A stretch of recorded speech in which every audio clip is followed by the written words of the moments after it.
High বন্ধুরা, কেমন আছেন? আশা করছি ভালো আছেন, ভালো থাকেন এই কামনাই করি। আজকে আমি আপনাদের সাথে শেয়ার করব কিভাবে অনলাইনে জিডি করতে হয়। আপনার কোনো কিছু হারিয়ে গেলে কিংবা খুঁজে পেলে থানাতে না এসে ঘরে বসে আপনি এখন থেকে জিডি করতে পারবেন। এর জন্য আপনাকে তিনটা জিনিস প্রয়োজন হবে: আপনার জাতীয় পরিচয়পত্রের নম্বর, আপনার জন্ম তারিখ এবং একটি সচল মোবাইল নাম্বার। এই তিনটে জিনিস হলেই আপনি ঘরে বসেই অনলাইনে জিডি করতে পারবেন। এর জন্য gd.police.gov.bd এই ঠিকানাতে গিয়ে আপনি তিনটি ধাপে এই জিডি কাজটি আপনি সম্পন্ন করতে পারবেন। কিভাবে জিডি করতে হয়, তিনটি ধাপ আপনি কিভাবে সম্পন্ন করবেন এটা আমি দেখিয়ে দিব।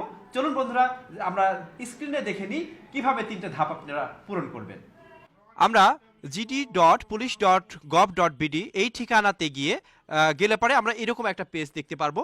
পেজ দেখার পরে দেখুন আপনারা এখানে জিডি আবেদন করুন প্রথম ধাপের শুরুতেই রয়েছে জাতীয় পরিচয়পত্র নম্বর, তারপর জন্ম তারিখ, তারপর আপনার সচল মোবাইল নাম্বার। এখানে আমরা আমাদের জাতীয় পরিচয়পত্র নাম্বারটি আমরা লিখব। এখানে জন্ম তারিখ লিখব।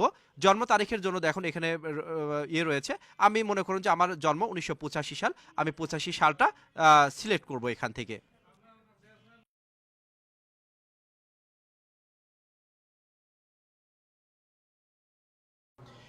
এখানে দেখুন লেখা রয়েছে জমা দিন, আমরা জমা দিনে ক্লিক করব।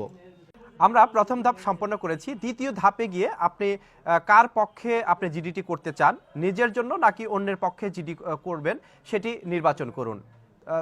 তার পরবর্তীতে আপনি জিডির ধরন এবং আপনি কি হারিয়েছেন অথবা খুঁজে পেয়েছেন তা নির্বাচন করুন।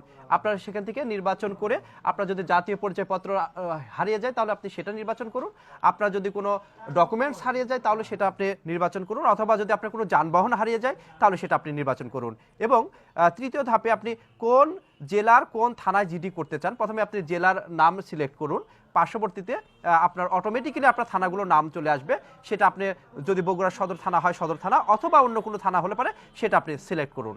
সিলেক্ট করার পরে আপডেটে যান। আপডেটে গেলে পরে আপনার তৃতীয় ধাপ আসবে।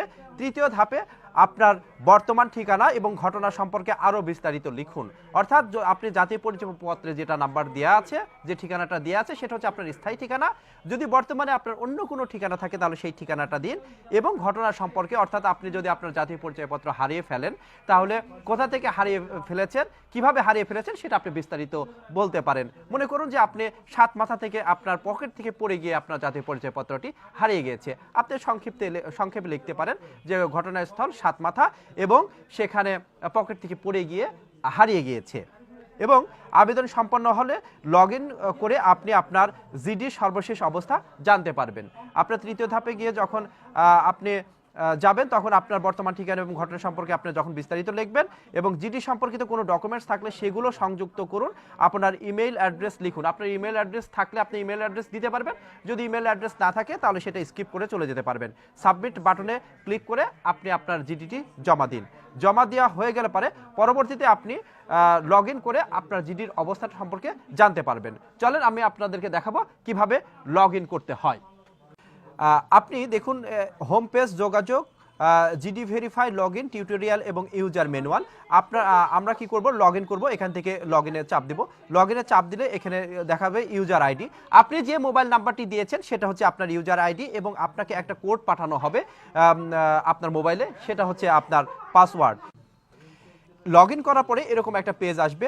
দেখুন এখানে একটা জিডি ট্র্যাকিং নাম্বার পড়েছে, জিডি নাম্বার পড়েছে, জেলা পড়েছে বগুড়া জেলা এবং থানা বগুড়া সদর থানা। যেহেতু আমি 4 দিন আগেই জিডিটা করেছিলাম বিধায় এটা 4 দিন আগে সময়কাল দেখাচ্ছে। জিডির ধরন দেখাচ্ছে যে হারানো, অর্থাৎ আমি একটা জিনিস হারিয়ে ফেলেছিলাম এজন্য আমি জিডি করেছি। বর্তমান অবস্থা অবশ্য দেখাচ্ছে যে অনুমোদিত এবং বিস্তারিত। আমি এই জিডিটা দেখতে চাই, এখানে আমি ডাউনলোড করেও নিতে পারবো এবং দেখুনও নিতে পারবো। দেখুন আমি ডাউনলোডে যাচ্ছি।